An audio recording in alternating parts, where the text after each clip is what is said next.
Greetings, comrades, and welcome to this week's episode of Red Library, a political education podcast for today's left. We're kicking off 2021 and year 3 of Red Library the right way, the Mammon way. It's time for Jammin Some Mammon Part 666 with the Red Library gang, our excellent podrades at the Regrettable Century, and we are joined by our comrade in Christ, Mir, all the way from Sweden. Comrade Jason from the Regrettable Century is leading this one. We're going to talk about all sorts of good stuff. Technocracy, Fordism, the Catholic worker, dystopian literature, apocalyptic literature, and a whole lot more. Just a couple of housekeeping items. If you're a longtime listener of Red Library, you've probably come to expect that every Sunday night, you're going to have your weekly episode dropping. Well, as we go into 2021 and year 3 of the show, we're going to slow things down just a little bit. Be a little bit more flexible, a little bit more chill. We're going to do our best to put out our weekly episode every Sunday night, but in the event that we get a little busy or we get a little behind on production, we're not going to stress it too much. We're going to get the episodes out as fast as we can on our normal schedule, but just know that every once in a while we might be missing a week or it might come a little bit late. But don't worry, if you're a patron or would like to become a patron of Red Library, you will still get your special free premium episode on the last Sunday of every month. Speaking of, if you'd like to support the show, please head over to Patreon. That is patreon.com/Red Library Podcast. And for as little as $1 a month, that is less than a quarter an episode, you get access to all of our exclusive content just for patrons. That would be our Discord server, our free premium episode, at least one a month, the possibility to join in on future roundtable discussions, which we hope to do a lot more of in 2021, and any other hijinks and shenanigans we might get up to, future movie nights, book groups, and so on and so on and so on. Remember to like the show on Facebook, follow us on Twitter, and all those other good things. Remember that Red Library is part of the Lost Horizons Podcasting Network, a collection of shows focused on developing the dialectical pessimist perspective. That includes us, our podrads over at the Regrettable Century, and From 78. Remember, we have a monthly roundtable discussion with a varying cast of characters from all the shows talking about all sorts of things related to politics, philosophy,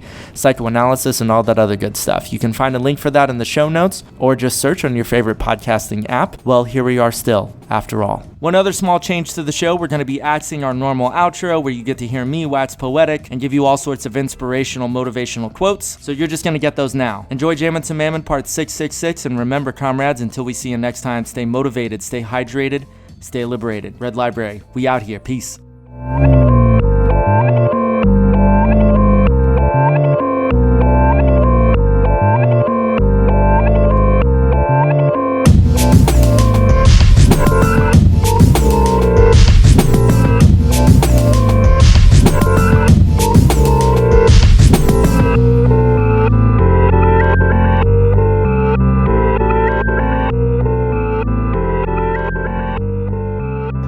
We really don't have literal Nazis running around. The people that we call Nazis in the United States are like the Proud Boys, which is like a multiracial fucking social club. They're not Nazis. They're thugs, but you know. Yeah, they're reactionary thugs. No question about that. But yeah, but we have a long history of that. Like every American president, for example. Yeah. And also Kamala Harris. Yeah. Well, and every American vice president. So I guess, I guess we should probably talk about this book now. Yeah, move toward discussion of the text, right? I mean, as far as I'm concerned, we've already started. We're always already recording. We are always already started. All right, I'm going to try to host a discussion. Don't fuck this up, Jason. Oh, I'm going to fuck this up so bad. Introduce myself, or how do we do this shit? What's up? It's Red Library Gang, 2/3 of the Red Troika. This is Comrade Adam, a.k.a. Chairman Bane, a.k.a. White Morpheus. Who else we got from Red Library? This is CC Don. No AKAs. Just CC Don. Just CC Don. All right. What the fuck? This is Chris from the Regrettable Century. No AKAs either. This is Kevin from Regrettable Century. All right. This is Jason from Regrettable Century, and I really wish I had an AKA now. I'm going to come back to that. I don't have an AKA. I just have a normal AK. I think my AKA is Iceman, wasn't it? Blizzy B. The Blizzard Man, or Blizzy B, or Blizz. Yeah, exactly. Because he's really good at singing raps. Yes. This is me, your comrade in Christ. Nice. All the way from Sweden. I bet he fucking loves when people do that. Always. It's just like when all the Swedish people say, "Oh, but where are you really from?" Hey, Mir, no, why aren't you white? That's what they're really saying. Yeah. Hey, Yeah, exactly. Mir, you have a bunch of other projects, right? So this might be the first time that Red Library listeners are getting to hear you on an episode. Would you mind sharing some of your work if they want to look it up? I formerly had one of Sweden's biggest left-wing podcasts named A Lost Cause, or En förlorad sak in Swedish. That podcast is now defunct. So I appear on the Zero Squared. I was for a time part of the Emancipation Project. I am right now running a Swedish podcast on church history and the ancient fathers. Yeah, I have no ongoing project which you imperialist bastards in the English-speaking world can take care of. Smart play. You know, that is kind of a tragedy that we're so stupidly monolingual that we basically can't ever. There's like most of the podcasts in the world we just can't even listen to. Hey, I'm So, working. you know- I'm working on it. I'm actively trying to expand my linguistic, fluency. Yeah, I'm working on German right now, so I could expand my knowledge of imperialist languages. I also know Latin. Well- speaking of imperialist languages. Yeah. Well, Speaking of but empires. why not French if we're speaking of colonial bastards? Well, I'll get True. there. I'll get there.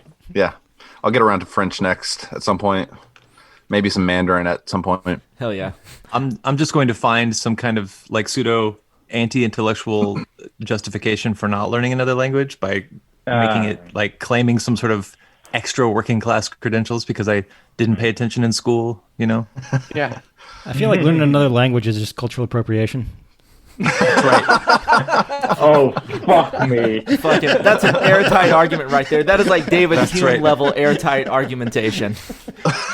But you know, Woke lord. speaking your own language is also cultural chauvinism, so just don't shit. speak. I can Just get bow behind silence. that. Yeah. out your Let's all return to monkeys. Yes, Yeah, please. return to The sludge. true primitive communism. So, speaking of returning to monkey, today we're discussing part 6 of Eugene McCarraher's Enchantments of Mammon. Part 6 is called Predicaments of Human Divinity, Critics of Fordist Enchantment, 1920 to 1945. And I think this is something of a return to the good part of the book. Yes, good McCarraher is back. Yes. Just in terms of doing a kind of a broad overview, because I guess I want to follow the sort of pattern that's been set by everybody else this far. I think that just discussing the merits of part 6 overall is a good way to get into it. And also, Mir, because you're joining us for the first time, it will also give you an opportunity if you want to tell us what you think of parts 1, 2, 3, 4, and maybe 5 as well. Oh no, hell no. I'm sticking to part 6 today. My first thought on part 6 is, like I said, it's a return to the good. It actually made me excited to be reading this book again because I was really starting to feel like it was starting to become a little bit of a drag. And I even put off doing the reading for a while because I really just don't want to keep reading sort of rehashing of the same sort of arguments over and over again. But maybe it's the period, the 1920s, 30s, and 40s are an extremely fascinating period in American history. And Very dynamic as well. McCarraher doesn't give short shrift to his subjects here, like he does in an unforgivable way, I think, with the Socialist Party and Eugene Debs and the other really fascinating parts of 20th century American history that he just sort of sweeps under the rug. And in this section, I think he does a really good job with the survey, especially when he deals with the sections of actually religious critics of the Fordist order. I think the Christian communist tradition is actually treated with some real respect here, which maybe shouldn't be a surprise. Yeah, I agree with that. I also think that a recurring way of reading McCarraher that I keep having through this book is that some of his chapters he seems to really have a poetic resonance with the content of it, and he will summarize or sort of condense the contents of it in such a way that it's beautiful. It's beautiful prose writing that just is incredibly readable. Then there seem to be other chapters where I don't think that he does resonate with the content of it as much, and it tends to be much more of listing of all of the religious language that certain people used in reference to economic goings on in the world that they were operating in. And I think you can see that from one chapter to another, where he'll write in much more engaging ways sometimes, and then other times it's more just sort of like listing things. What I liked about this as well was the way he handled the Catholic worker and Dorothy Day. He basically talks about it as being like an admirable attempt at re-enchantment and at sort of breaking away from pecuniary misenchantment, but still has some criticisms of it. And they're the same ones that I have. So I really like that about it. As you guys have already said, this is McCarraher at his best. Both his sappy prose writing, there are some really good quotes in this chapter. But it's also, like, when he is this good, I think that his flaws shine through a lot more also. Like the flaws that he's both within a liberal tradition and I would also claim a Protestant tradition, liberal in the way that he continued to like just tell stories about individuals and their ideas. Like this was the time of the Great Depression and also the time of the Second World War, and those two facts were only treated like in some few sentences. He doesn't give a social or economic context to why these ideas popped up right now. And Protestant in the same way that all these ideas are treated outside of the religious context, outside of their sacramental context and institutions. So like those flaws became even more visible now. Like you could almost read the whole section about Dorothy Day or Chesterton without knowing that they were actually active Catholics in the Catholic Church. Yeah. But also like in this book, in this chapter, he's also dealing very much with, which I find fascinating that came to the forefront here.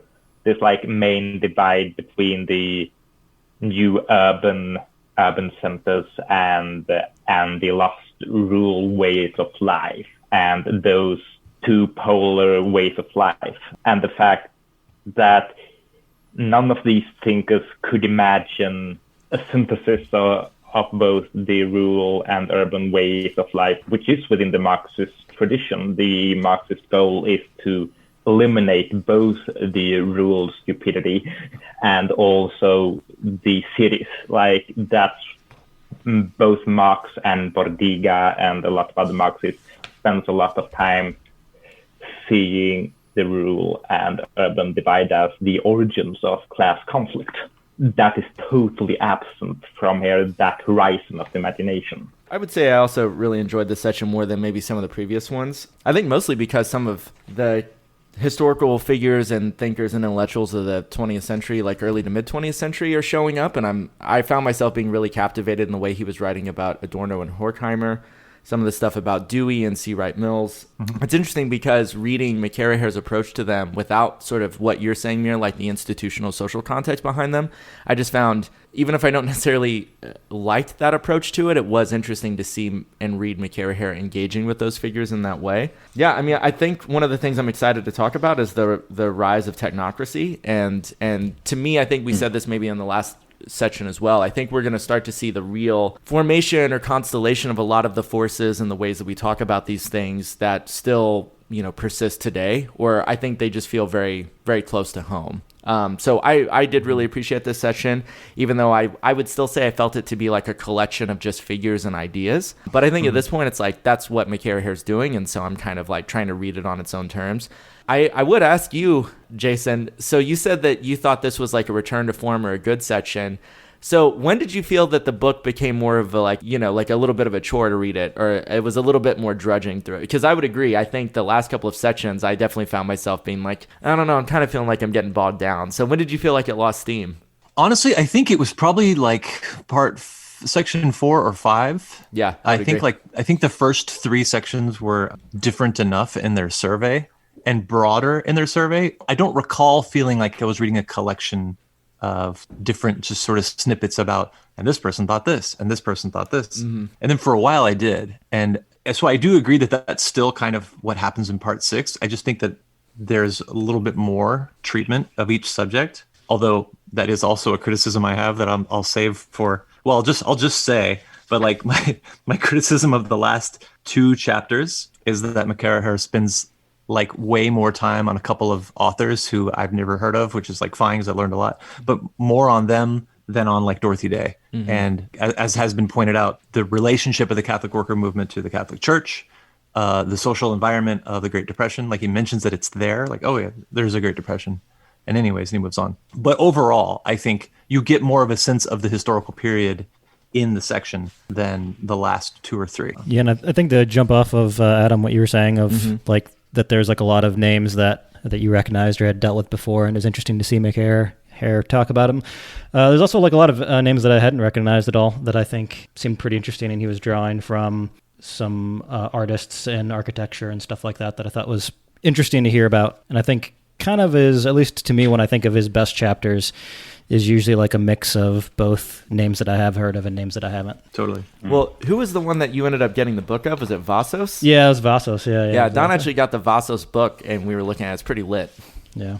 Ooh, that was one of the notes that I took, was that Vassos seems like a book worth getting. I wrote that down. So on the, just in keeping with pretending like I read the book, I do have a couple of other thoughts about part 6. Like the first note I wrote is that we've now long established the liberal Protestant accommodation with the Enlightenment. And I know that every section has to have something of an introduction, but that's, just one more criticism is I do feel like that theme maybe, I guess I don't know how, I haven't written a book, I don't know how I would write it, but I don't know if we have to keep revisiting that theme. But anyways, that's the very first thought that I had. That's like basic, you're supposed to do that for like a scholarly paper, is you restate at the beginning of every chapter, like a version of your thesis, right? And right, how a version of it, and reiterate how this particular topic that you're zeroing in on relates to this thesis that strings through. Yeah. So but on the first page, he writes that since its inception in the early 19th century, liberal Protestantism had represented a tenuous halfway covenant with modernity, and he goes on from there. We definitely know that from the first 5 sections of the book. More useful in the introduction to this section, I think, is that he refers to John Dewey as one of the last great liberal Protestant theologians. So he's making a claim that I think it will be interesting to check as we go, that the Fordist era represents some sort of significant shift, not only in the sort of the political economy of the United States, but also in the ways in which people respond to it. Hey, Jason, on that note, I actually wanted to read a quote and get y'all's thoughts about it related to Fordism. Totally, let's do it. So this is on 430 of the actual text. He says, "The clouds of industrial smog obscured a golden age of plenty and freedom.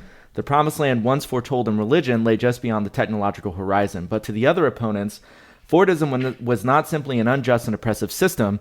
It was, and this is the thing I wanted to highlight, it was the industrial apparatus of a new dark age, an unprecedented assault on the humanity of human beings." So I was curious what y'all thought about this idea of Fordism being an industrial apparatus of a new dark age. One of the notes I wrote on this page, it reminds me of the James Bridle book from 2018, where he refers to us entering into a new dark age as a result of like sort of technological changes and the computerization of the world. But I think probably that's just more of the same dark age that Fordism ushered in. Yes, and like I also copied that quote because it's really good.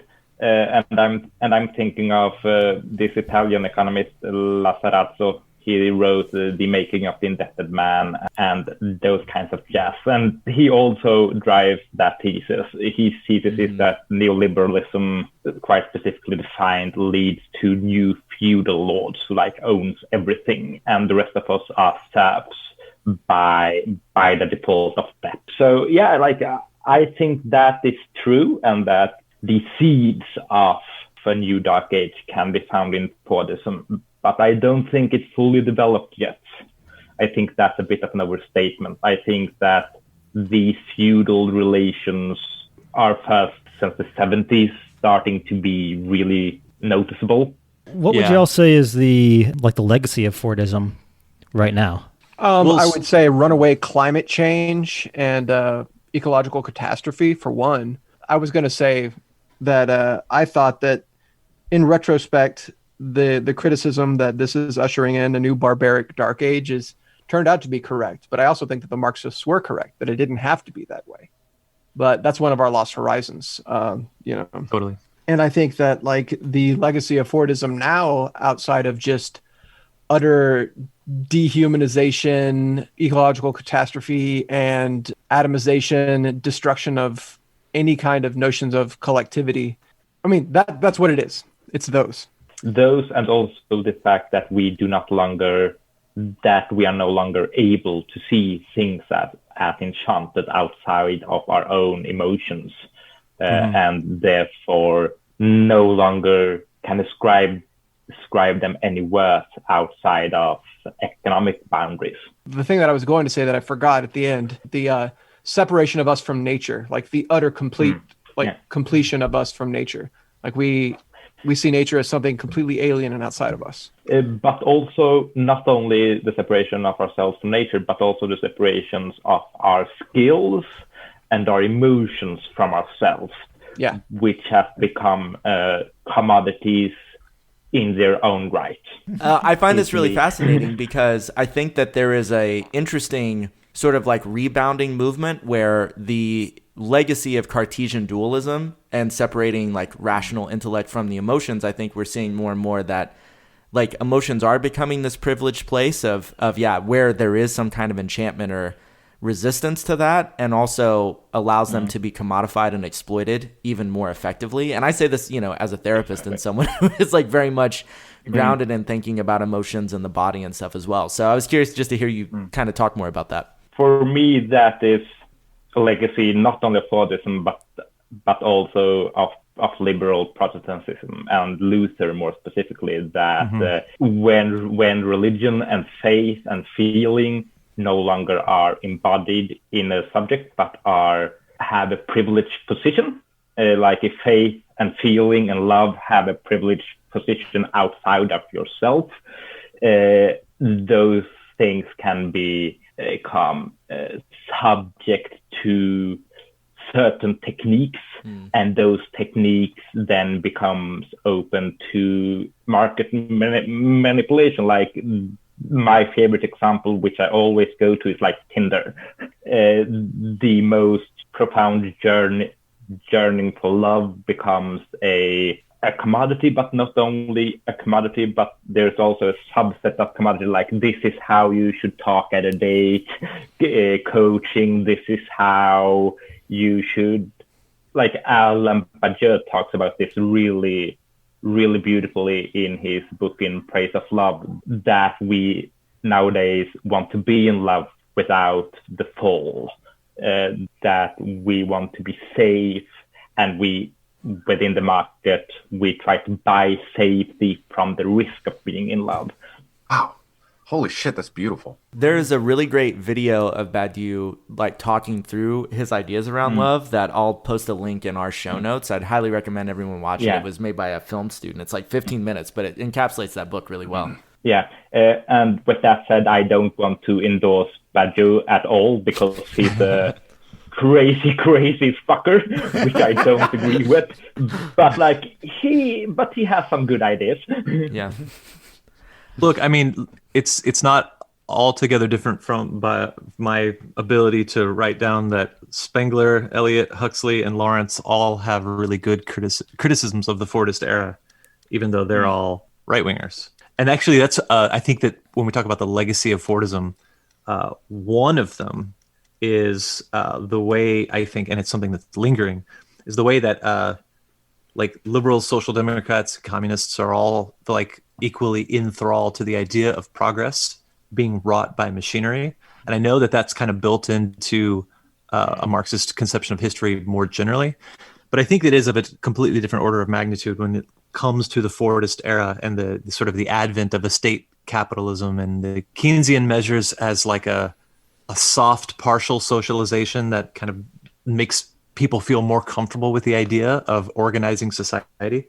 And I think it's been to our great detriment that we joined as one in a chorus with fucking Henry Ford and Taylor, in celebrating the way in which we're what is it that Dewey called it, a beloved republic embedded in modern industry. It is really like a terrible delusion and a terrible fantasy that we have not shaken ourselves from, even though we're very much in a post-Fordist period in history. I really think you have a great point there, Jason, and we cannot overstate the detriment, because within the Fordist project, the high modernist project of industry, the both big horizons of leftist opposition were social democracy on the one hand with unions and the Third International with communism. And both those were enthralled and entangled with Fordism. So when Fordism melted away into post-Fordism, the horizon of resistance, of other ways of living, of political struggle melted away with Fordism. Totally. So now we're left with not only all the misery that Fordism created, but we're also left with dead dreams that we cannot give birth to again. The other thing I was going to mention is I think that for me, Fordism is also defined by the assembly line and the sort of huge intensification of things like standardization, efficiency, the sort of removal of more and more labor from the role of the machine and actually creating commodities. And I think that whenever I think about what is the legacy of Fordism, I would say global supply chains, just-in-time production, all these different types of things that structure the world around us and how we even get the basic necessities to live. This to me is also the legacy. And I think we could also obviously connect that up to climate change as well. When did global supply chains become a big thing? Wasn't that with the advance of, I know that it has existed for a long time, but isn't that also part of the post-Fordism climate with neoliberalism and offshoring and the disappearance of the Bretton Woods system? Yeah, I mean, that's an interesting transition for me. I guess it's like, I always wonder about whenever we talk about like post-Fordism, like how do those two things relate to each other, and like what exactly was the legacy of Fordism to me, which, again, is something that to me is always an open question. But I think that at least in my understanding of that history, for me, it's hard to understand like what is the role of, what are they called? It's like where they have the production zones that are like on borders. Like let's say in the southern border of the US, there are these like production zones where basically places that will operate outside of international law and that you can sort of exploit labor relations. Yeah. So I think about those things, and like whenever you think about them, for me, I see it as like a way of sort of prioritizing the ability to maximize profits through like, skirting around legal codes, but also about efficiency and standardization as well. I mean, there's things like where I think John Smith talks about this in his book, Imperialism in the 21st Century, how there are ways that we will ship materials like to China and then ship those produced commodities back to the US, essentially because it's slightly cheaper rather than just make the commodities here, which absolutely could be done. Yeah, my thinking about this is as a way of like standardizing these systems that increasingly becomes more and more globalized. Also, I was going to say, it's like, well, when did global supply chains start? I was going to say, I don't know, like the 16th century maybe? Right. But, Yeah. Well, I mean, I think that this question sort of highlights the fact that they're overemphasizing neoliberalism as a distinct period in time. Noticing that it is has distinctions is useful, but there is a point at which that distinction can be overemphasized. There are continuities across periods. Ford, if we're defining the period by Ford himself had company towns in South America that were producing rubber and shipping it into the United States. International global trade existed prior to capitalism. We can get into it more in the chapter where it actually is more explicitly spelled out, since we're talking about the whole section. One aspect of the legacy of Fordism that McCarraher points out that I didn't really think about so thoroughly until I read it is the rise of a consumer culture as being the result of and the undoing of mass worker struggle within the parameters of Fordism. It's the limitations of an economistic politics on the part of like the organs of labor. He talks later about Dorothy Day being a critic of the CIO for not raising political demands, but only raising, industrial demands about like wages and basically increasing the consumptive power of the individual worker, which is perfectly in congruity with the ethic of Fordism as displacing people's self-conception as producers onto something like as consumers. And that's definitely something that we are not only very much stuck with in this moment, well beyond Fordism, but also the critique of consumer culture as radical politics, as opposed to a return to a politics of producers, is the terrible legacy of contending with that legacy of Fordism. So like, as you sort of think through the dialectical somersaults that we've made from the 1920s into the 2020s, we're living through not only the negative effects of Fordism, but the negative effects of our inability to deal with it and our maladjustment by it as well. I will throw out the book tips. Book tip which deals with that subject in really good detail, and that is, well, last year sucked, but the year before that, I think it's Zygmunt Bauman died, one of my favorite sociologists, and he wrote a beautiful book in 1998 whose name is called Work, Consumption, and the New Poor, where he lines out how that process of forcing workers into consumerism worked, because that was not a natural state of being for a long time. Workers, when they had earned enough money to pay their rent, they just left work and went outside drinking and having fun. So one of the great for this project was to like keep people at the workplace long enough to produce surplus value, because the workers didn't want to consume. I think there's also a dialectical element here as well, that it also necessitates a consumer culture for the fact that our ability to produce commodities is, exponentially increasing with the techniques of Fordism as well. And so to me, I think that those always go hand in hand, that, we necessitate having a consumer culture to the degree that if we don't have people to purchase all this shit, then we're risking a capitalist crisis.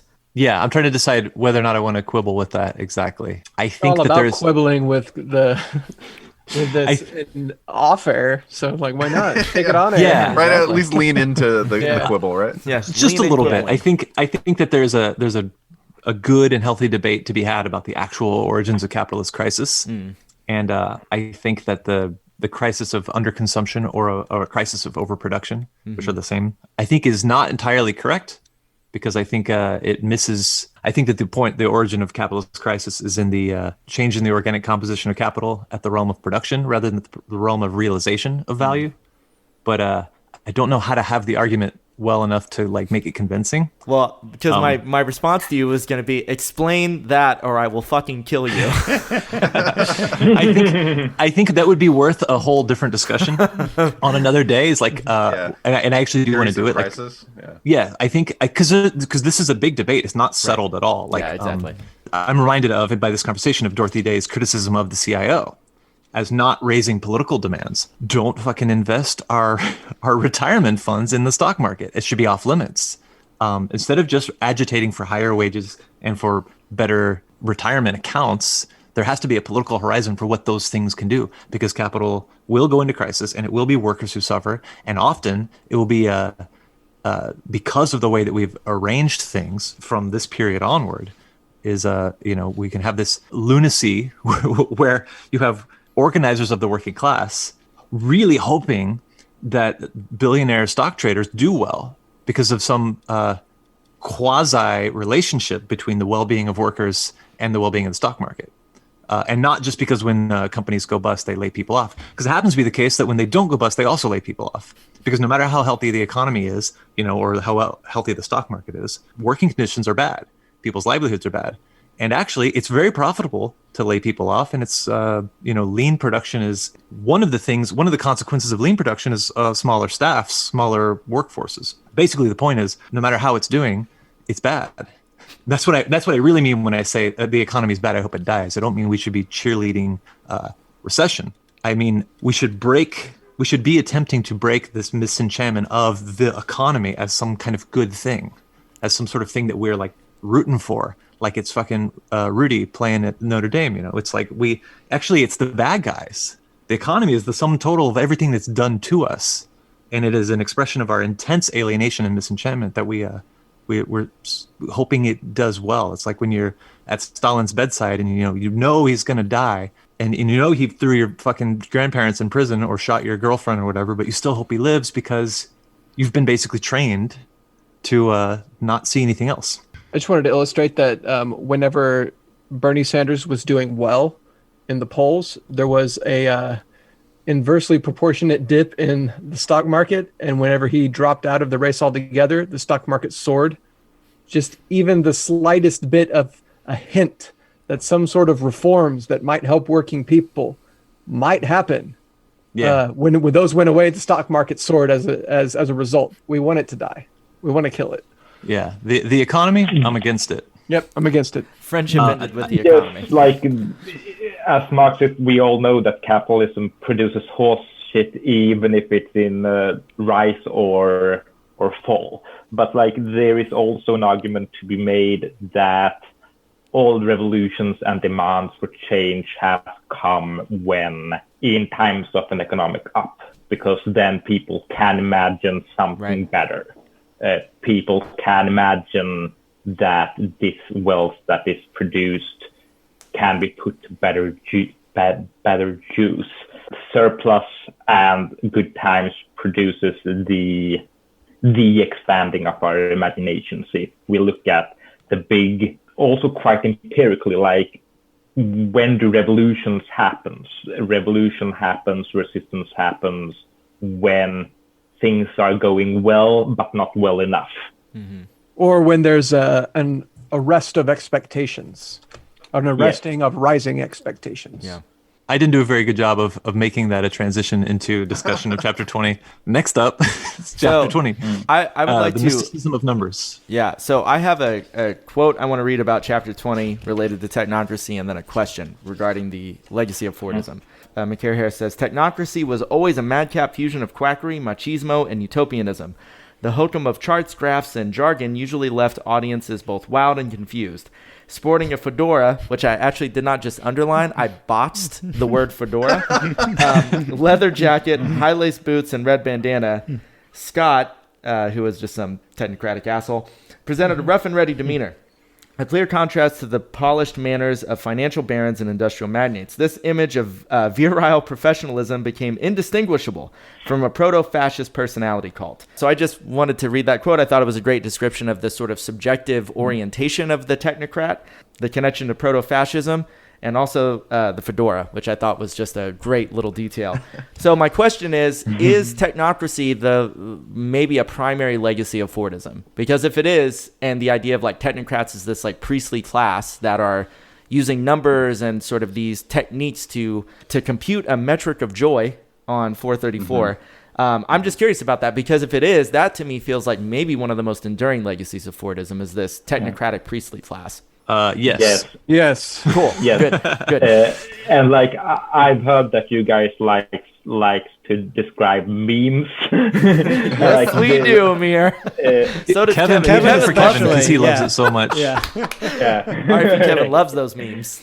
Now, after the inauguration of your white supremacist in chief, they're like all the libtards on internet shared this like, remember, I'm not smarter than Nancy Pelosi. I'm not smarter than Biden. I'm not smarter than Kamala Harris. But if I stand back and listen, I might be able to learn something.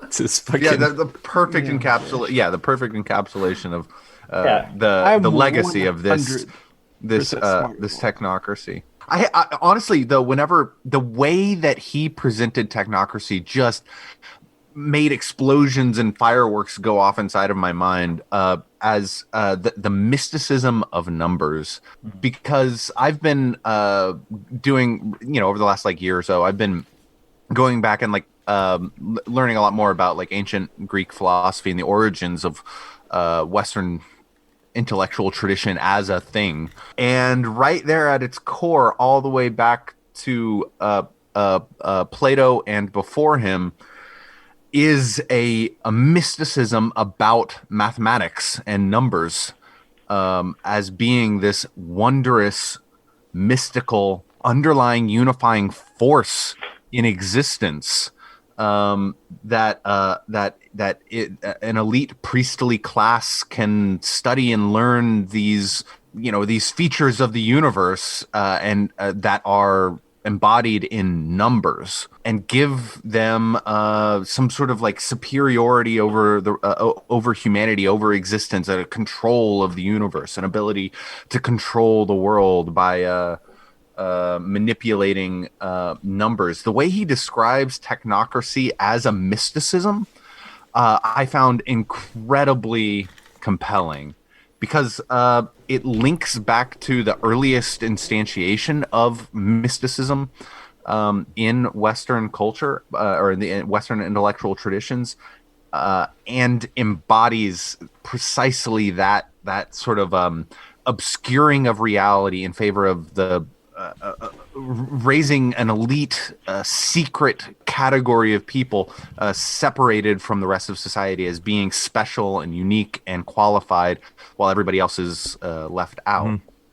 Gnosticism is a fucking heresy. Like, bring back the fucking Inquisition. These limpad Gnostics.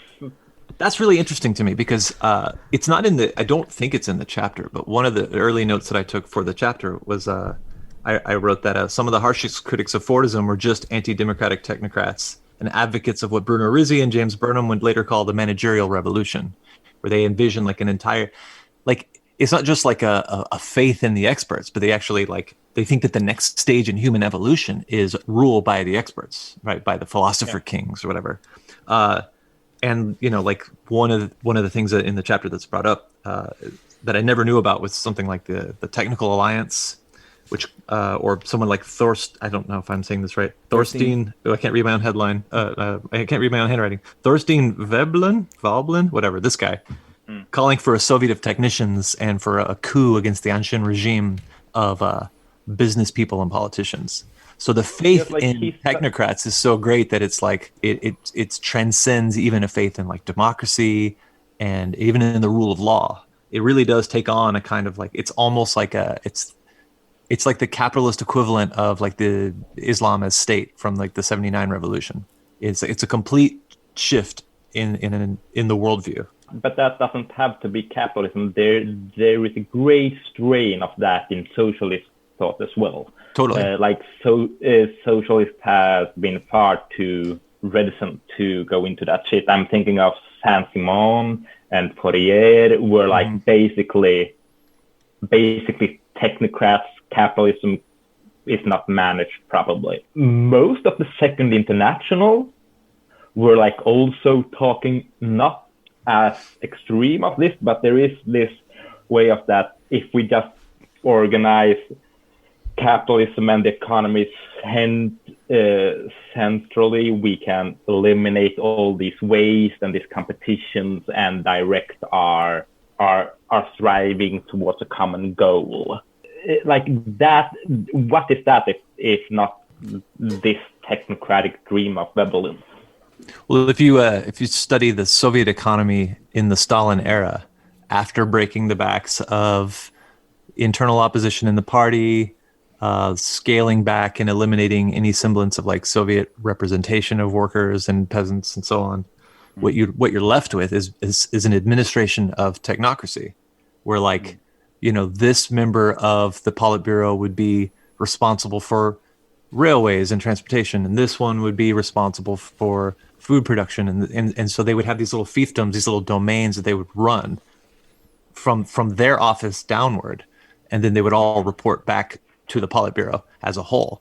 So like the Stalinist administration of the Soviet Union was a literal administration of technocrats. Doesn't mean that they were like experts in the field, but they were placed in the position of the experts in the way that somebody like Harold Loeb or Howard Scott, these are the two sort of figures that McCarraher refers to as like the sort of the leading lights intellectually of the technocracy movement. I thought it was interesting that he didn't mention it, but I also think a lot of people don't really know that was the administration of the Soviet economy at that time. What I find fascinating is that we have seen this a lot of times. We've seen it in China with the Central Committee, where most people for the longest time were engineers.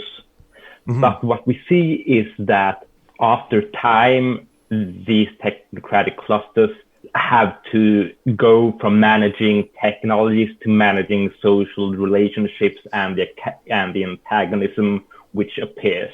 So in this technocracy, we see a move from engineers to lawyers.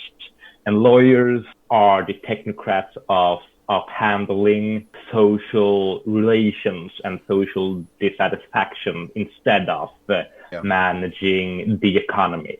So like this dream of managing of technocratic engineers is a utopia because it cannot account for the social antagonism, and therefore it has to dissolve into this like where we elect fucking Barack Obama, who is a lawyer, and where every member of the Senate is a lawyer instead of an engineer. Interesting to me that you said that, because it does fit really well with like an understanding of Lavrent Beria as the person who was the most likely to lead the Soviet Union after Stalin's death. Not because he was a lawyer, but he was certainly a technocrat of the law as the head of the NKVD, who could apply the pressure necessary to manage those social relations that were growing out of a technocratic rule. And I like that you called it utopianism, because McCarraher calls it that, but he calls it a madcap fusion of quackery, machismo, and utopianism. That together, that blend makes up technocracy. I like that. But that's one of the things about this chapter that I think is really good, or this section, when I say it's like a return to like good form, is that McCarraher's conscious politics come out more in this chapter. He doesn't withhold what he thinks. Where like with the arts and crafts movement discussion, we sort of figure, oh, he obviously has a sympathy there. Here, he makes it obvious for you. He says, yeah, these people are fucking lunatics. I thought what was interesting about this chapter is he kind of points out as well that these two thinkers that he wants to highlight, Scott and Loeb, never actually agree with themselves either. You know, they never, he says that they never shared a common vision. I'm curious, when you guys look at contemporary technocrats, do you think that there's actually a shared vision there? Or do you think that, I mean, I've always felt like it seems so undefined of what they're actually advocating for. It seems very possible that if you ask them to actually elaborate on what they're expecting how this technocracy works and what it's supposed to do, I think that you'd probably see a lot of fissures there as well. It's to make things the way they were when Obama was president. Because you've seen that on Mars. Have you seen that one meme that's like Joe Biden sitting there at a desk and he's signing a paper and it says "unfuck this, unfuck that." You know, basically just get rid of all of the stuff that Trump did, and we're back to where things are good and running us the way they should be. Right. That's the vision for the technocratic future. Right. It presumes that things were unfucked until Trump came along and fucked them. You know. Yeah. It's just that the individual at the head of state, you just got to take him out, put the new one in, and he can press the right buttons, and all the whistles and gears will be humming and whistling smoothly. To the extent that there's a shared technocratic vision for today, I would say it's not all that different than the one that McCarraher is describing in the chapter. It's a vision of largely middle-class professional types, people who aren't at the head of major companies, but instead imagine that they should be because they know the law, right? And they would like to see a U.S. economy no longer held back by businessmen, politicians, and labor leaders. Those are like the three pillars of the Fordist era at this time, but they're also still the people that the average idiocracy lover would point the blame at, in this moment too. Which fucking unions? We don't have any unions to speak of today anywhere. Like, but they still make a really good boogeyman for people who think that it's dumb people who are in charge, and if smart people are in charge, then we could have a better society. And what we mean by smart people is fucking lawyers. They are still union bosses are still a boogeyman that totally. Frankly, you hear them made into a boogeyman more on the left than anywhere else. Is this fear and terror of the union bosses, which, like, in the abstract or historically, like, there's a thing to be criticized there, but like so frequently when it's used in leftist discourse and contemporaneously, it's just a fantasy. Like, what union bosses are you fucking talking about? They don't exist. Like those union bosses exist in Sweden, and here they are terrible. But like the only union bosses which exist in the US are like these corrupt bosses who shows up in crime in Law and Order, and that's the only place where they exist. Yeah, everybody's union boss boogeyman is just the television version of Jimmy Hoffa, and so they think Andy Stern is that. They think that Richard Trumka is that. They think basically everybody's the head of any labor organization is just, like John Gotti, but for the workers. I wish we had that problem. That would be a cool problem to have, like unions which are too powerful, man. But an interesting point that you raised, Jason, was that there is no common thread, no common story of the technocrats, and a figure that McCarraher writes a little bit about in this chapter is Chesterton. And Chesterton wrote a book where he actually dealt with technocracy. I'm surprised that he didn't bring that up in this book, because one of Chesterton's main critique of technocracy is that, well, there is a technocracy for each and every profession, for each and every subject. There is a technocracy, an expertise in medicine, an expertise in engineering, so on and so forth. And those will always, if you try to create an overarching technocracy, those different professions will always protect their own class interests. So like you see a reappearance of class conflict within a technocracy, because like people cannot stand on their own shoulders. So like even the conservative as Chesterton realized that critique. And why don't McCarraher bring that up? That's one of his most famous books, Eugenics and Other Evils, it's called. It's real Christopher Lash hours in here right now. So Mir, what's interesting about that is the next bit in my notes here is about somebody like Howard Scott consciously trying to build a sort of a fascistic, quasi-fascistic sort of proto-movement, complete with like a deliberate culture and even something like a uniform. And he does talk about he does sort of sum up technocracy, McCarraher does, as being an authoritarian, eugenicist, elitist, and basically like proto-fascistic. He misses a lot by not including Chesterton's precise critiques, which are the same as his, And all I can think is he just must not know, because like I didn't know until you said it just now. So here's a question. Do we think that modern day technocracy is the same as Fordist technocracy? I think it's not, but I think that the major difference is the absence of mass politics. Yeah, that's what I was going to say. Thanks for I answering would the question. That's just a part of it. Like we also have the fact that we've gone from engineers to lawyers, and that has to do with mass politics. That also has to do with the fact that a new technological leaps has become much more expensive. To make new technologies, you have to invest exponentially more money into research, which leads to the fact that, we cannot have engineers in charge, so we don't have that kind of progress to cover up the fact that we don't have any progress. We will have to manage the social conflicts. Therefore, lawyers have become the preeminent profession of the rulers instead of the engineers. I do wonder if there's a continuity in the sense of how we think about a shared sort of philosophy or methodology between lawyers and engineers.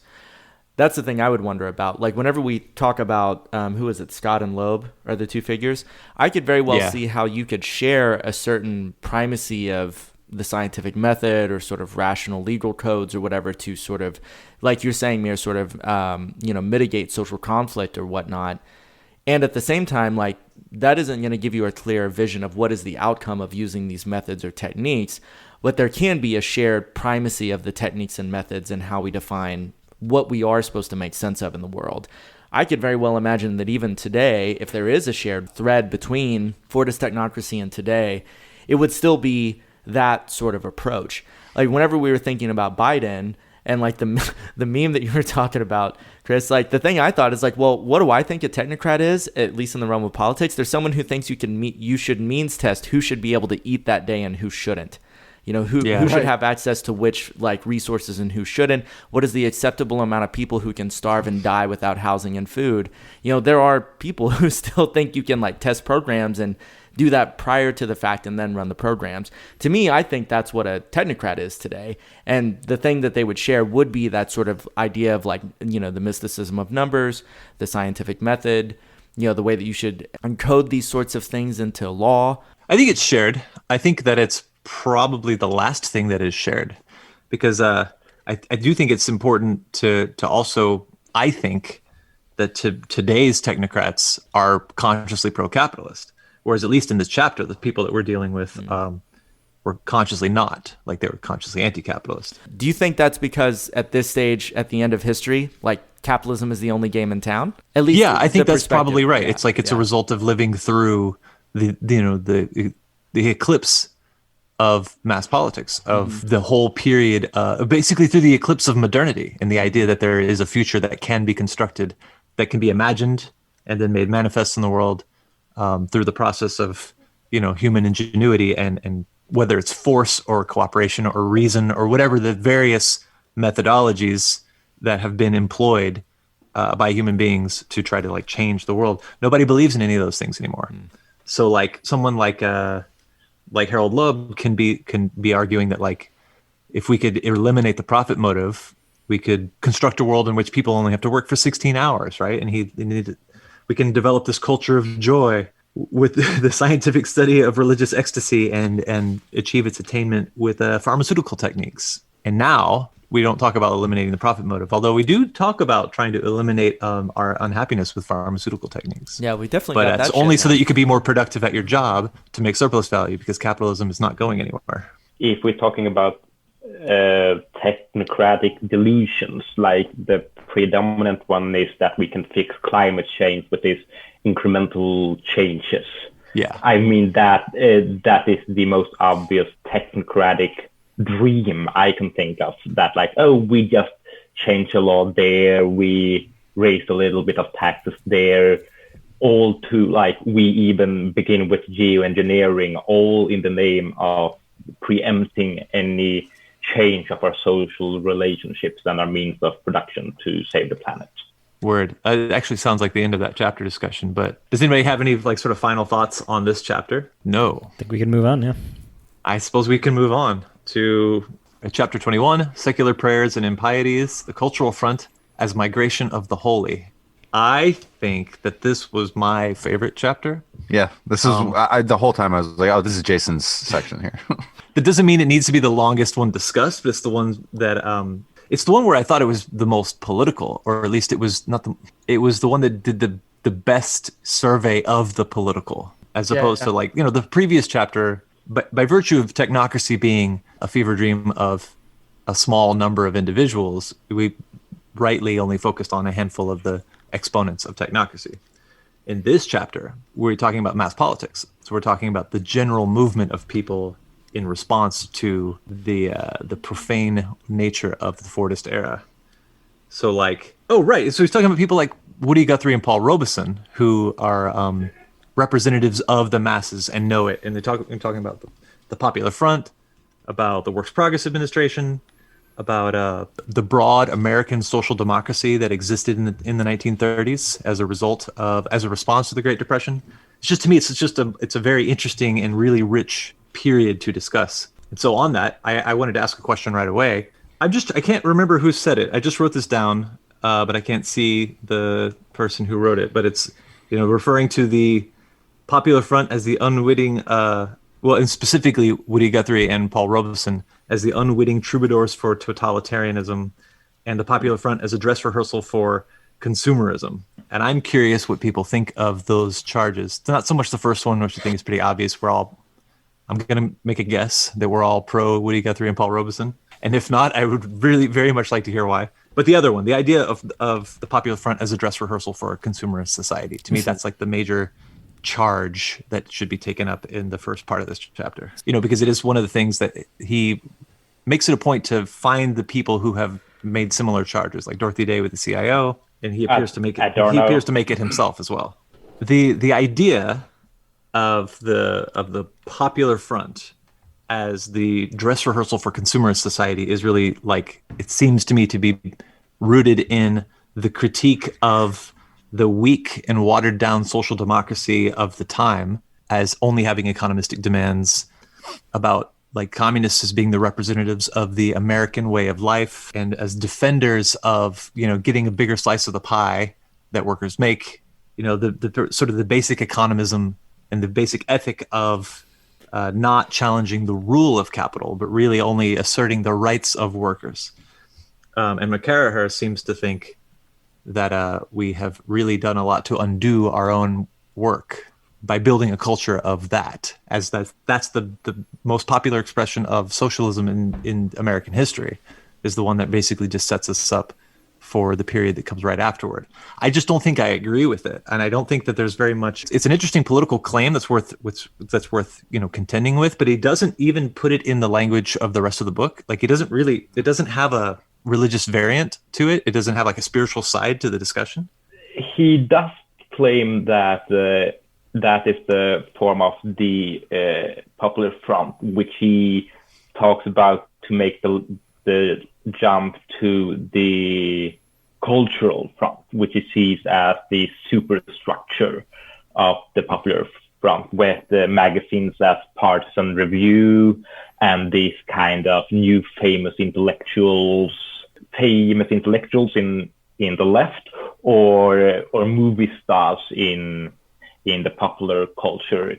He brings out an interesting quote from C.L.R. James, that is, the devotion of the fans to their favorite stars resemble the primitive cults of religions. And I think that is the claim that he's trying to make, like connecting the popular front to the cultural front. Yeah, no, I agree. I actually, that's what I sort of zeroed in on more, was his account of C.L.R. James's line drawing, historical line drawing, which I think the angle that, or the critique that you're raising, Jason, is more so attributable to Horkheimer and Adorno. And McCarraher clearly is elaborating on that critique, but I'm whatever. I'm not committed to the position, but I think that McCarraher may not actually be necessarily endorsing that position so much as he is counting for the different lines that different theorists have drawn, and that includes Horkheimer and Adorno's criticism of it. And I think C.L.R. James's account was much more sympathetic to popular culture than Horkheimer and Adorno. C.L.R. James talked about the ancient Greek dramatists were the precedent for modern mass culture, where the people went to these big mass religious festivals. They assembled for the worship of the gods, and the dramatists addressed philosophical and religious ideas with full participation of the audience. Aristotle called this catharsis, because they believed that God, so to speak, was with them. Then James says that the closest precedent for mass culture. So that's a thread going through Western culture, or Western society, but the closest precedent in American society that James sees is. In America is the revival meetings of emancipated slaves, which I don't think he's critical. I don't think he's like looking at that and saying this is a bad thing that we should regard negatively. But he's seeing these as sort of like the cultural precedents that came together and entwined and became what is now mass culture. And it's sort of like Victor Serge's discussion of the Bolshevik Revolution as like yes, the germ of Stalinism was in it, but there were a million germs, and it's like judging the dead man by the germ that killed him, and ignoring all the massive other germs that existed within it. There were all these threads that fed into this thing that is American popular culture, and Horkheimer and Adorno certainly zero in on the negative aspect of it, but there are a whole host of other germs involved, swarming that body. So I think the part that I was thinking of, I was attributing maybe more to McCarraher than I should have, but it does appear to be his thinking, but it is at the end of some other people's thoughts. But he says that with its hokey iconography of the people, the Popular Front served as a dress rehearsal for the post-war culture of consumerism and conformity. Under the aegis of the American way of life, a phrase minted on the 1930s left, popular desires for social justice were transformed into domesticity, while radicalism morphed into the quixotic causes of socially conscious celebrities. That does sound to me like McCarraher's just like he's adding an addendum. He's saying like, in retrospect, this is what's happened, and I don't see it that way. He says the Popular Front at its best was, in Denning's view, an American form of social democracy, a motley crusade to claim the fruits of Fordism for the generation of the CIO. So it's like Kevin was saying, it's like, yeah, that's what it turned into, but it didn't have to be that, Sure. Retrospectively, we can look at what happened to the Popular Front and see that it ended up being just the strengthening of a Democratic Party machine that would turn into what it became. But it didn't have to be that, right? Things could have gone other ways. And I think that looking back at it and thinking that it was inevitable is bad history, bad politics. I've even toyed around with agreeing with it, like all throughout, and like in the earlier discussion, agreeing with Dorothy Day's criticism of the CIO, for example. I'm having trouble with my own position, which is why I wanted to ask what everybody thinks about this, because it's not the most important part of the chapter. It's just the most important thing to me. Oh, but I think it is a really important part of the chapter. I think that Kevin made a really beautiful summary of McCarraher's position.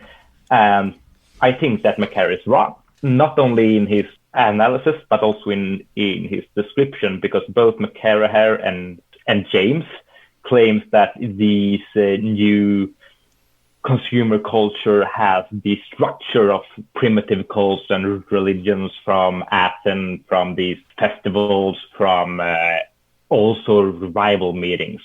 And I would claim that celebrity culture has a totally other spiritual model. Mm-hmm. They are built upon the Catholic saintly cults, where they mimetic desire to become the saint. With the pagan cults, never had the idea that you should act like the gods, that you should dress like the gods. The gods were beyond the pale of your imitations. While celebrity culture, both in its commercial form, but also like when you're 17 and want to be like Che Guevara, you have this, what René Girard called mimetic desire to become the worship subject. You start to dress as the saints. You start to imitate the saints or the pop stars movements. So I think that he gets his religious history wrong, and that has some quite serious implications. That's actually really interesting. That's why you brought on the Catholic. That's right. I was going to say, I can't elaborate on that, but I don't feel like I need to. I think it's that's the party line on the... It really got me wondering what Chris's response to that would be, but, he went and used the restroom during that, so... So anyways, I don't want to get too hung up on that for too much longer, but I do think it is a good way into discussing the Red Library comrades' more favorite topic, the Frankfurt School, and Adorno and Horkheimer in particular, and their proximity to the Dream Factory and their melancholy Marxism. I don't have very many special things to say about it at all, but I got to say, I think I do agree with this idea that the retreat into critique has sort of has been something of a disarming of Western Marxism. Before we hit that, did you have any notes on the Dewey section? I did. I was just going to jump back over to it, but we could just do that instead. Just going in order of the chapter, I think, I know we started with the Popular Front because that was the thing that was most interesting to me. But I do think we would actually be doing a disservice if we didn't this proliferation of dystopian fiction in the period. Like the John Vassos, Aldous Huxley. I don't remember who is the author of The Metropolis of Tomorrow. Hugh Ferris. These people that in this period are starting to write these visions of bleak alternatives to the optimistic futurism of the technocrats. These people seem to be extremely prophetic And I wondered when I was reading this, I was thinking, like, I wonder what they would think about the world as it is right now, if they could be brought up into the future to see the results of the post-Fordist age. As the Swede in the room, I will have to make some propaganda for a fellow Swedish communist of the time, which is our most famous poet in Sweden, or at least one of them, Karin Boye. She was the founder of one of the founders of the Swedish Communist Party, and our most famous poet, lesbian, killed herself. And she wrote, and it's translated into English, one of these social dystopias in the vein of Brave New World, but it was published before Brave New World, and it's a much more beautiful book. It's called Kallocain, and it deals with this Fordist nightmare where it's basically a combination of 1984 and Brave New World, but before both of those books were written, and deals with like the scientific management of the soul, this, as Horkheimer put it, this business-like attitude towards matter of spirit. She was also a member of and founder of the Swedish Antifa organization, who went around and kicking down Swedish Nazis in the 30s. So she was one of the real fascists then.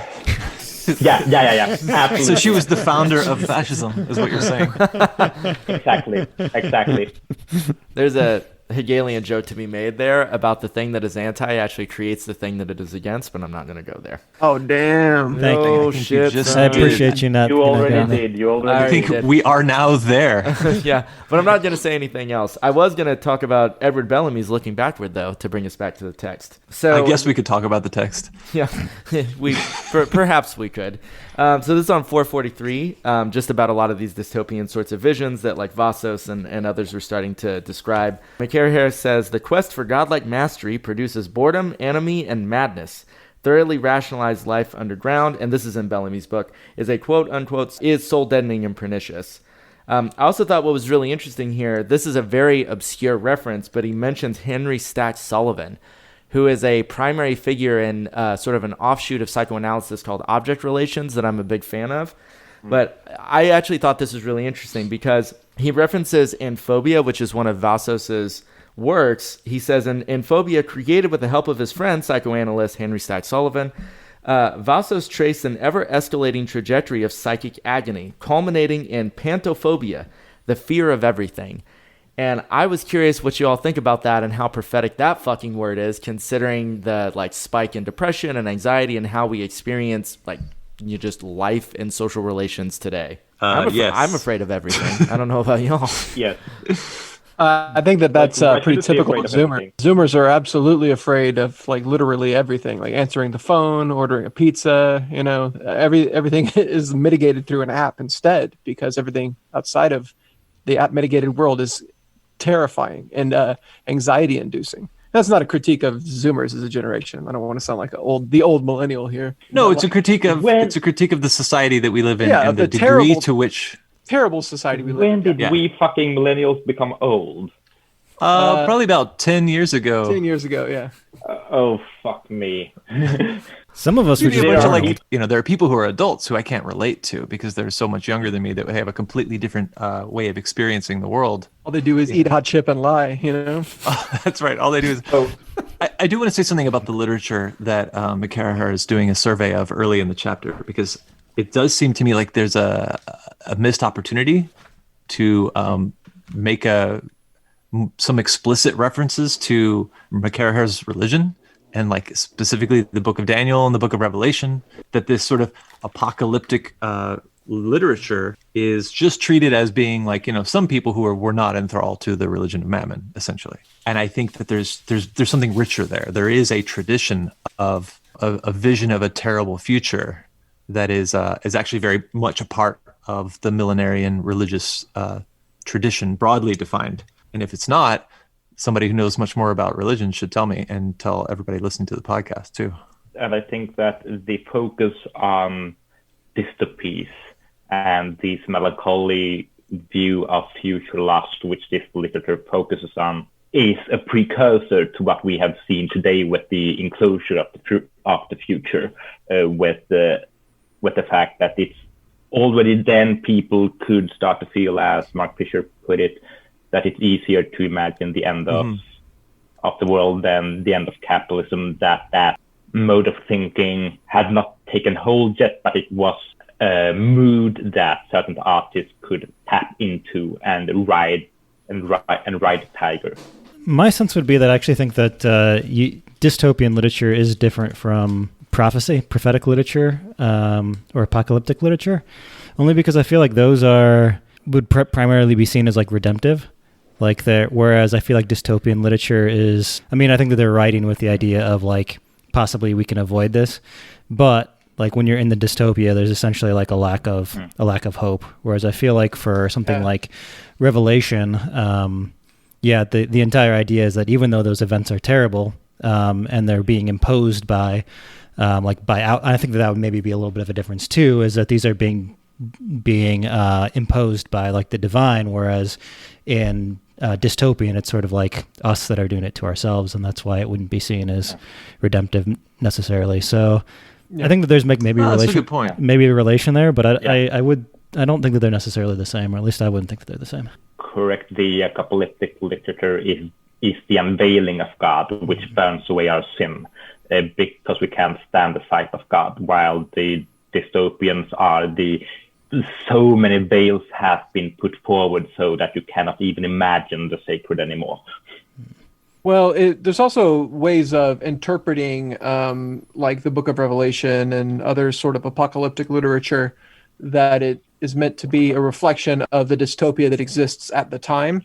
That's one of the ways to understand, like the Book of Revelation specifically, is that it was allegory for the domination of the world by the Roman Empire. Yeah, but the destruction of the temple or something like that. Yeah, you're right in that it does have a redemptive ending. That's a good distinction, the apocalyptic versus dystopian as being similar, but actually altogether different. Yeah, no, we always refer to trying to imagine a better apocalypse. And that is because we do believe in the redemption that comes after the apocalypse, and that we could build the future socialist society in the ashes of the world that exists now.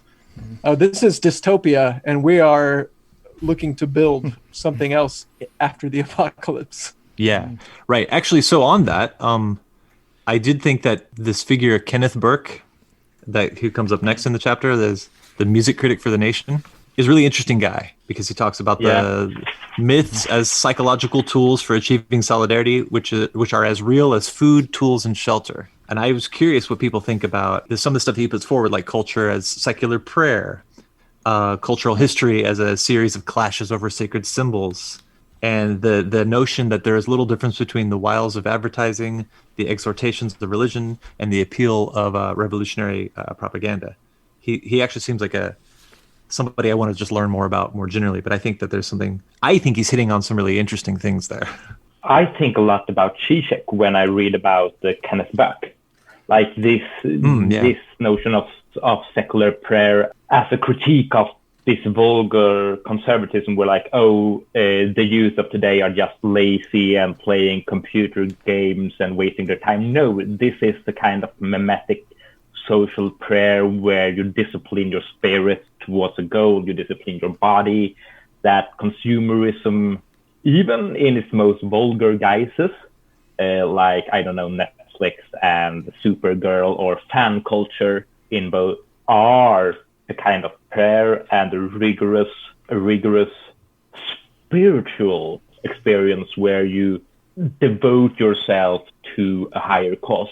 Then I think it's perverse that higher cause is like Harry Potter or Miley Cyrus, but that's perhaps just me being an old man.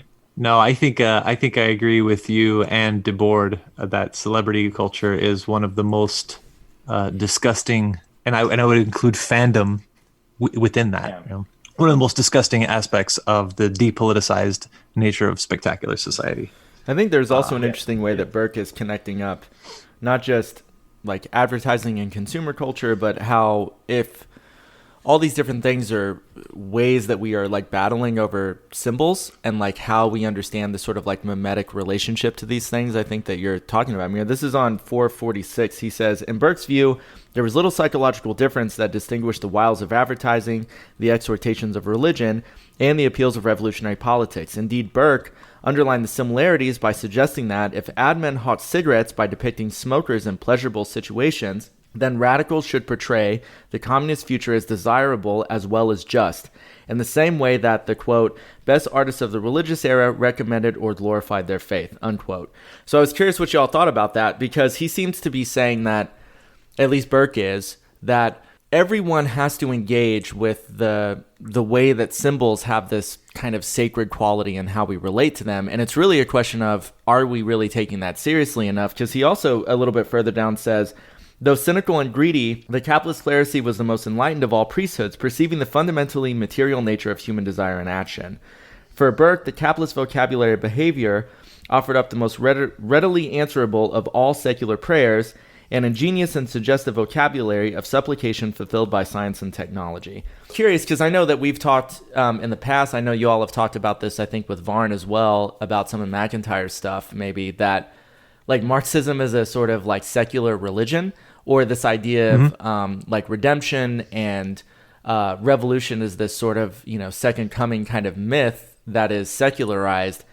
I mean, what do you all think about Burke's description of this here? That in a way, the capitalists are more materialist than the Marxists in a lot of ways, because they really do understand the materiality of desire and are utilizing that in a way that maybe Marxists don't typically. I think the market function as more materialistic. I don't think the capitalists are, because but like the market in aggregate function as a system as more materialistic. Yeah, I mean, I do think that like one of the criticisms that I think we rightly levy against the experience of the 20th century and what it is that we're trying to salvage and what we're trying to leave behind is the kind of vulgar materialism kind of gets both materialism wrong, but also rejects or abandons the spiritual, the mystical. One of my favorite slogans of this May 68 revolt is that I believe in the reality of my desires. You know, that's something that doesn't take place within the confines of the Communist Party. That's something that comes outside, you know, in the sort of spontaneous revolt of young people against not just the bosses, but also against the culture of the bosses and of the world of the bosses and everything that's been bequeathed to them, including higher living standards that they've inherited because their parents were in union struggles. You know, it's like that they wanted not just to not starve to death, but also to not die of boredom. Like that's something that has not been fully incorporated into the legacy of the last centuries left. And it's to our detriment, I think. Where, you know, yes, it is the case that if not individual capitalists, then the sum total of capitalist activity, right, the market, is more aware of the immense power of desire and aspiration and hope, and thus is able to utilize it, you know, in cynical and terrible ways, but utilize those things better than we are. So what do y'all think about John Dewey's and the Humanist Manifesto, specifically the idea of corporate society as the vehicle for an enriching communion? Because I think that's not that's wrong. Some beta ass shit. That's, yeah, like dumb and bad. Dumb and bad, but I can see where that comes from, because I remember when I first worked in a factory. Like I worked in the biggest factory in Sweden back when I was like 14, and I remember the feeling of walking into this huge building, being a cog in the machine. Everything was shining in its right place. It was a almost sublime experience of being a part of a greater cog, a part of a greater being that in our so atomized reality in late capitalism, you never experience. Like that feeling melted away because like I was 14 and I had to go up through 3 in the fucking morning to get to work. But there is a subjective truth to the fact that today the only real collective endeavors we can become a part of is mediated through the market, and the sublime, the experience of God, is a collective endeavor. So the market and production becomes a reasonable substitute to the experience of the sublime in lack of mass politics and community. Hey, do y'all like Fleet Foxes? I don't know. I knew I was What just the fuck saying is that that? just to trigger Chris. No, it was reminding me there's a Fleet Foxes song called Helplessness Blues that starts off with discussing being raised to think that everyone is unique. And this sort of progression towards actually desiring to be I think the line is something like, some cog in a great machine that's serving something beyond me. And it's funny to think about that as like an expression in like popular culture of this desire, this subjective truth of wanting to be part of something greater than yourself. But the idea that would ever be something that couldn't just be like production or the experience of being part of some huge production process or supply chain or whatever, I think is just, it's oddly absent from that song, I think. That is what being in the socialist movement is supposed to do Yeah. for somebody. Yeah. But the It's not. socialist It's not movement what is just full of does. cracks. The socialist movement instead is a hyper alienated. Even like it seems to be all of the problems of capitalist society on steroids. It's like I've never been in a more hostile environment in my life than in the organizations of this left at this moment. Like no church environment or job that I've ever had has ever been so extremely like viciously individualist as within the American socialist movement over the last couple of years. So I could mirror your points. I think really it's an interesting one and it's well made. And I think very few of us have had the experience of working in a factory. And it's like that's just a thing that I don't have that experience from work. I do have it from church, as a child. But I was a little kid, and I don't think I really fully appreciated it until, kind of looking back on it now. Well, but like I also think that that's not so uncommon as we think. When I've been working as a union organizer, it is sometimes hard to mobilize people to identify against the corporation because they know that the corporation could be run better. But one of the genius parts of late capitalism is that certain corporations become brands and ways of life, and that the workers invest a lot of identity into the corporation and into the community, how dysfunctional it may be. And that is not just in industry, it's like if also in service sector that happens. Yeah, I would almost say that would be the use of a false universal, very consciously. Or false class consciousness if you work with Lukács. Have had similar experiences in some of the better, higher points of the social mobilizations that I've been present for. Like being in a 30,000 strong contingent of supporters of the Chicago teachers strike on any random day, like several days in a row. That did give me a sort of a feeling of like being a part of something much greater than myself, and the sort of quasi-religious ecstasy that you can work yourself up into and chant and sing and dance all day in a way that like by yourself you just don't have the energy for unless you're an incredibly energetic person.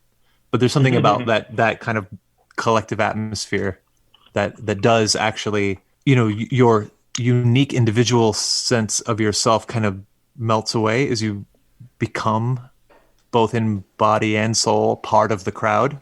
Emil Durkheim would call that effervescence and social effervescence. Yeah, it's exactly what I was gonna go to. Yeah, exactly. Yeah. I've discussed that before with people as being like I think that phenomenon that Durkheim describes as social effervescence is what it like that's the subjective experience of the power of numbers, of being a collective, being subsuming oneself into a powerful collective that in a way that's not a negation of your own subjectivity, but an amplification of it. It's a little different than what Dewey's talking about when he refers to the arrival of a socialism which is capitalistic.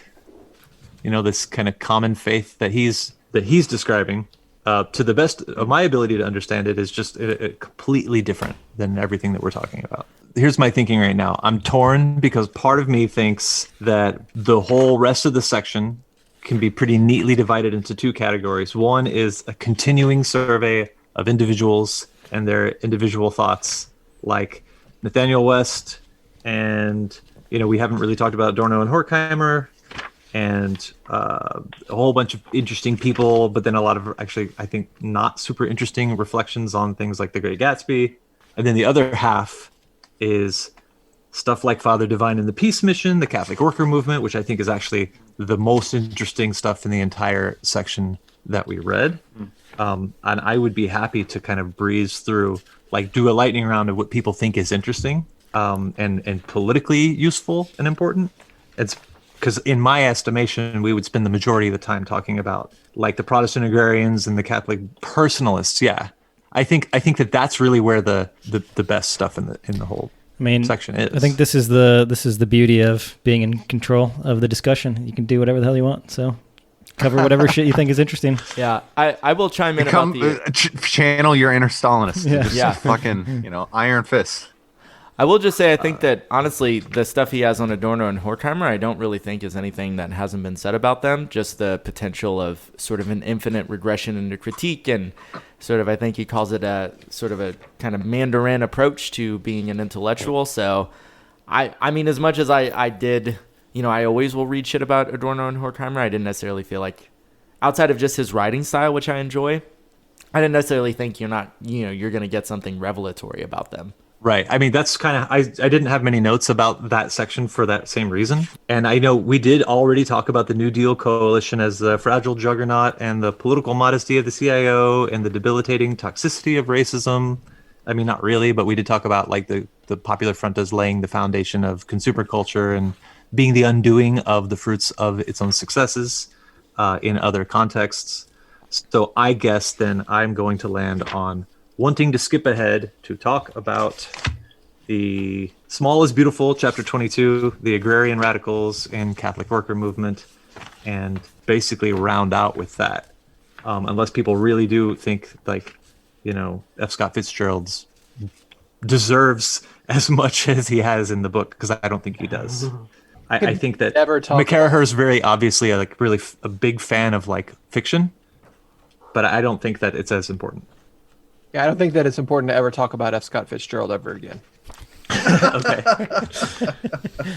Except to point out that he plagiarized almost his wife's letters and put it into his book, and then had her institutionalized when she started to want to write on her own. Wow, I didn't know that. There's a great film about it, about the reality behind the Fitzgeralds and how much of what, like his writer's block was overcome by just reading her fucking journals. Oh, you mean Midnight in Paris by Woody Allen? No, that is a joke. Please, no. It's please don't even comment on that. No. It's much more recent too. Fast and the Furious 7. Yeah. That's the one. It was called "Stop or My Mom Will Shoot." All right, so let's do this then. Let's go to Chapter 22, The Religion of Small Property, and Lewis Mumford's Novum Organum. What I think is the most fascinating part of this whole chapter is the sort of investigation of a kind of neo-romanticism of like an agrarian radicalism, of Christian socialism, and the broad populism of the non-Marxist left's response to Fordism. It's where, it seems to me at least, where the religious connection is most clear, and not just because Dorothy Day and people like her are Catholics, but it's also because of their conversion to religion as having always had a social justice veneer to it. According to the way that McCarraher does the survey, these aren't people who are like trying to graft on, well, I'm religious, I have a faith, but also I desire this other, I desire to see the great city on the hill being built. But actually, that these are practitioners of an applied Christianity. I think, when people on the left talk about everything that's wrong with religion, they would do very well to read about people like everybody in this chapter. Dorothy Day and Simone Weil, which he doesn't mention. Tell us about who? Simone Weil? Yeah, well, she's Yeah. French, and this is specifically American, right? Yeah, yeah. And like, here's what, as the critique I pointed out in my introductory remarks, that really shows, because he doesn't really treat these Catholic radicals and personalism in the context of the church or in the context of a broader movement, because personalism was a really big thing in Europe. And the fact that he doesn't go into it makes this seem more radical and more weird than I think it was for contemporary Catholics. So like one thing is like the Southern Tenant Farmers Union and the New Pentecost. So like this is not the Catholic side, but this is the Protestant agrarian side. Seemed to me like people like Reverend Owen Whitfield, who realized he hadn't been preaching the gospel. And that was why he hadn't been being taken care of by God. And what he meant by that is like, going out and addressing social inequalities systematically. That to me was completely new.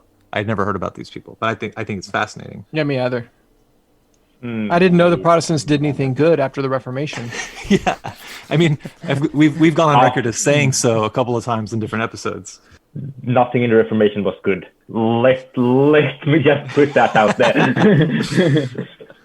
I think we could take a very dialectical view of the Reformation and say that it was good and also it was horrible, and it's kind of like the same way we feel about somebody like Cromwell. Capitalism. Yeah, so it's the same way we feel about the bourgeois revolution.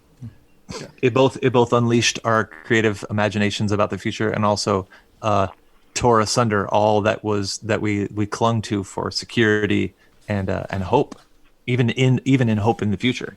So it seems to me like the Protestant agrarians and the Catholic, what the personalists do a lot to try to thread that needle. Okay, the personalist was a philosophical movement that came out of basically a bunch of Catholic intellectuals in Europe who were pseudo-engaged with fascism and Nazism.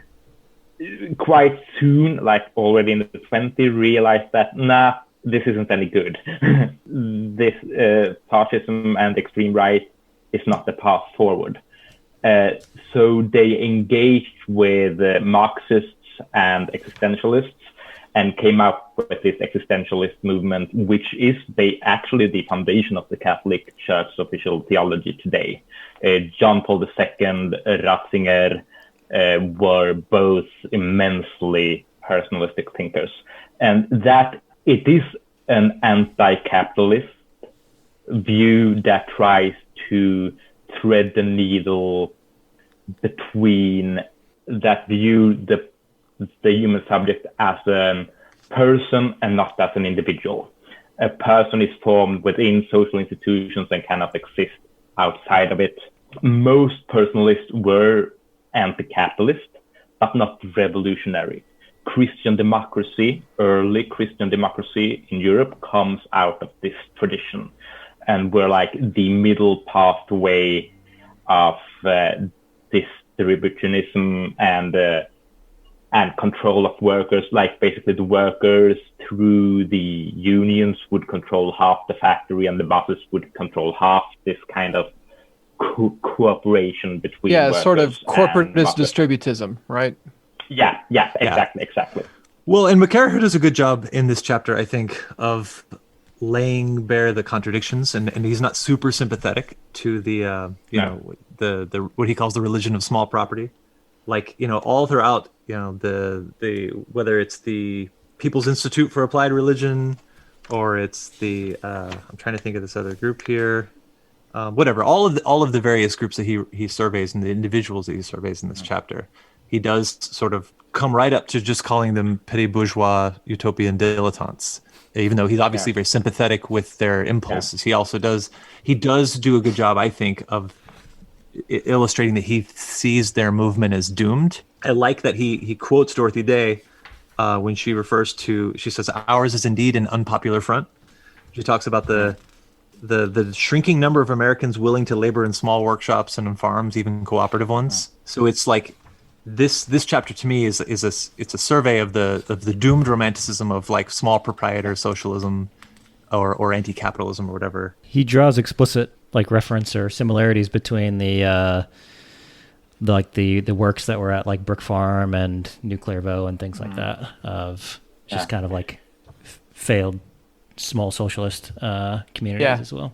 Yeah, and like I think it's important to point out in which way these persons were anti-capitalist, and I think Shepperton does the best way of articulating that, and Dorothy Day would probably agree with his description of their project, and that is that they want to, instead of reinvesting the profit into production, they want to take the surplus and do other stuff with it. Either charity or art or communities, like basically the feudal model where the profits are spent on other things than reinvestment in the means of production. So that's their economic goal, that modern technology in some cases, but you do not reinvest the profits in the means of production. It's a great way to achieve a recession, actually, if you were successful. I think so. I think McCarraher's right to criticize like all of these kind of small business utopias. So what I am interested in and curious about is this idea of like the heavenly village, which is this is the good version of the petty proprietor socialism, and the Herrenvolk utopia of the Southern agrarians, as basically being like, you know, he doesn't quite equate them, but he does essentially kind of put them in the same camp. And I do think it's also interesting that he does talk about Father Coughlin and the National Union of Social Justice, even though he's not a critic of Fordism so much. He's more like a moralizing corporate capitalist.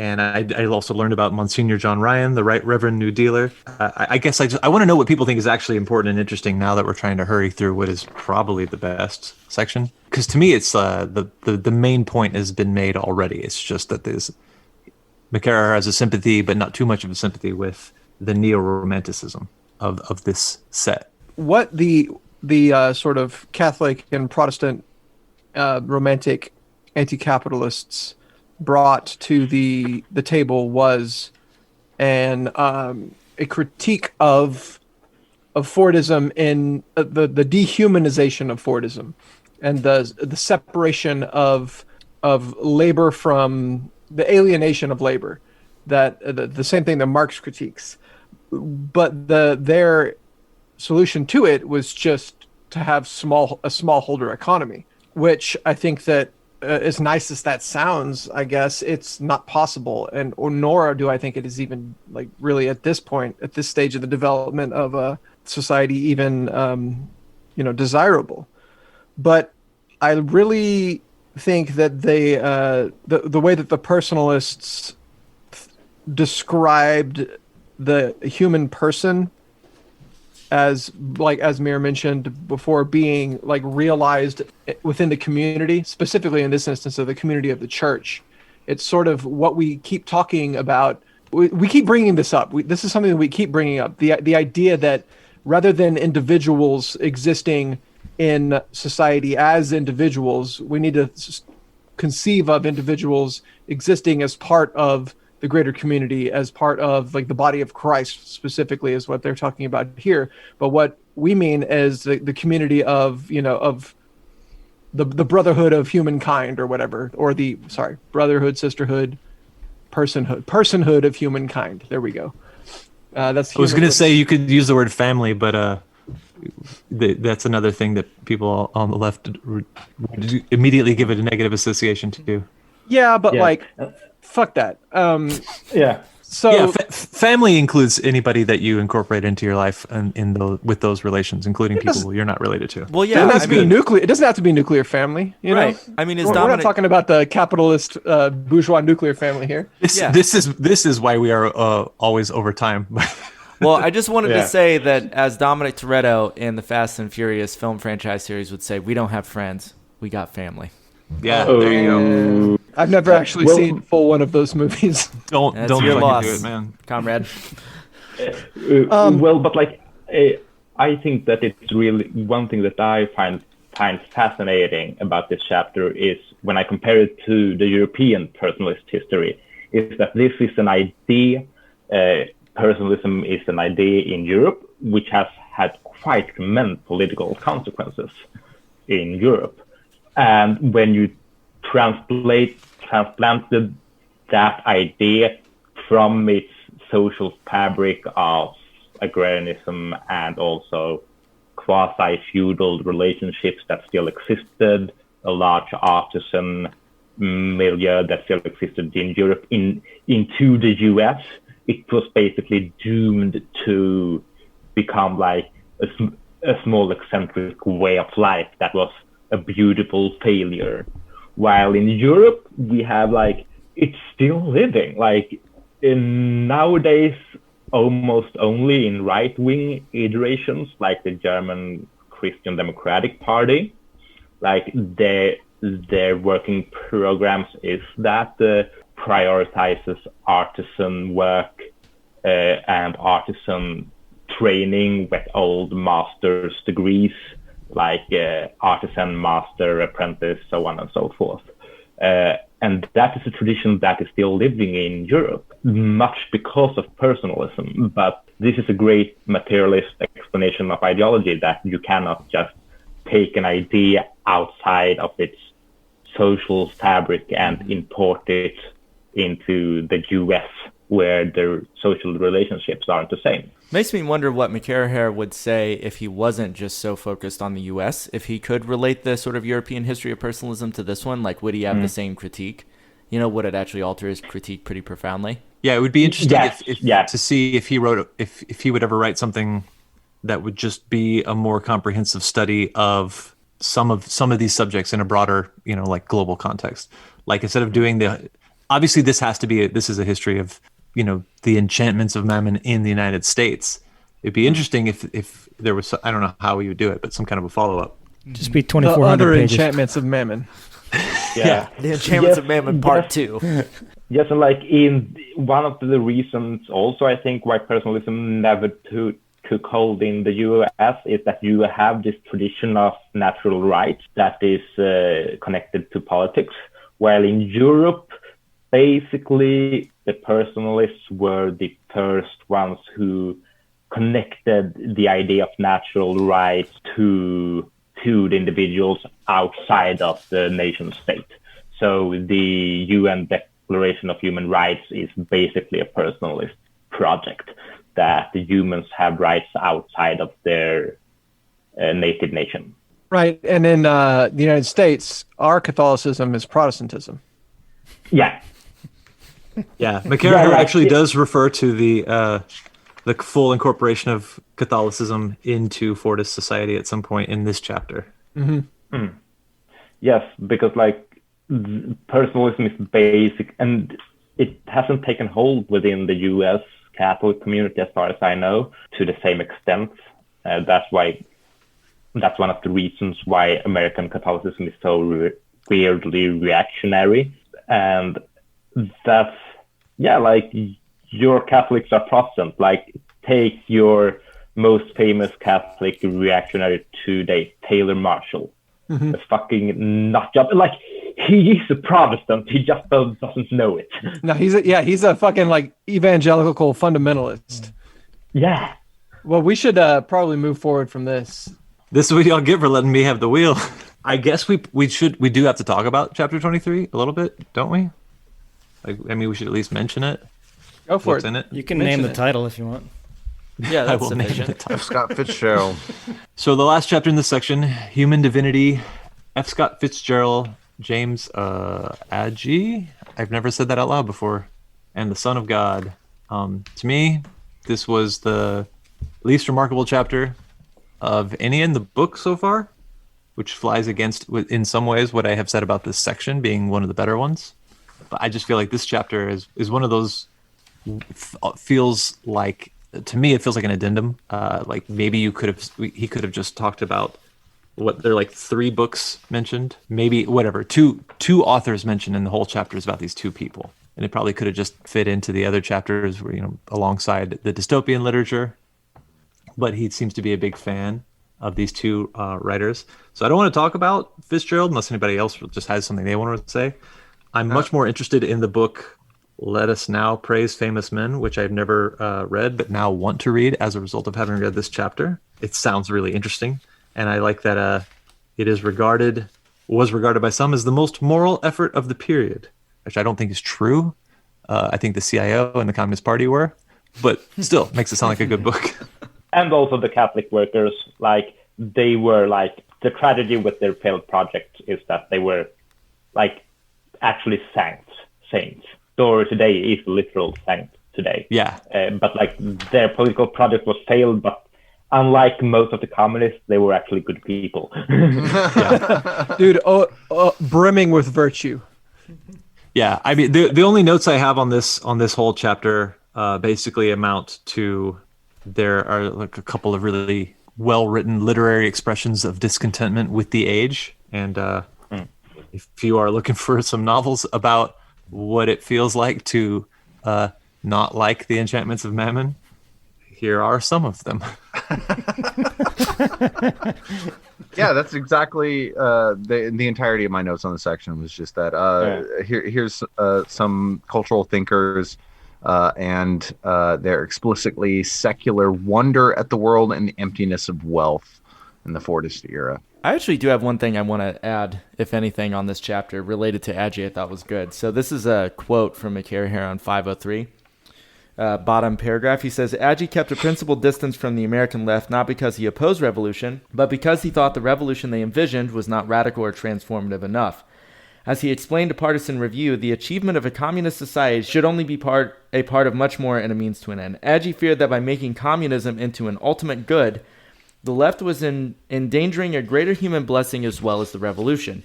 Even if they wanted only to avoid yet another form of barbarism, communists, he warned, in Famous Men, would have to reckon with mortal sin, especially pride, which could wreck the human race as much as greed ever could. So I actually thought that was one of the few things that was really worth pulling out of this. I'm glad that you mentioned that, because my last note that I wrote for the section is an Agi quote as well, and it says, if our state can't be essentially changed, then communism, when he says our state, he's talking about like the state of human beings, not like our state, like the government. But if our state can't be essentially changed, then communism can only promise at best a mild foretaste of the celestial city.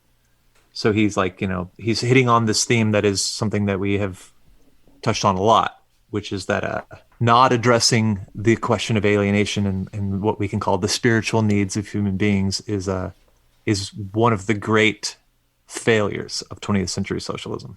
Agi, who I had never heard of before reading this, seems to have agreed and predicted it, But that's I don't know. That's kind of all I got for this section. I wrote down a whole bunch of stuff, but it's just stuff directly out of the text. The once vigorous materialism that had vanquished theological phantoms now sanctions a vegetative existence. And I wrote, if only Agi could see us now. I just want to bring up one of my favorite quotes from this chapter. The road from Voltaire and Diderot to Warner Brothers and Disney is long but straightforward. Yeah, that was pretty great.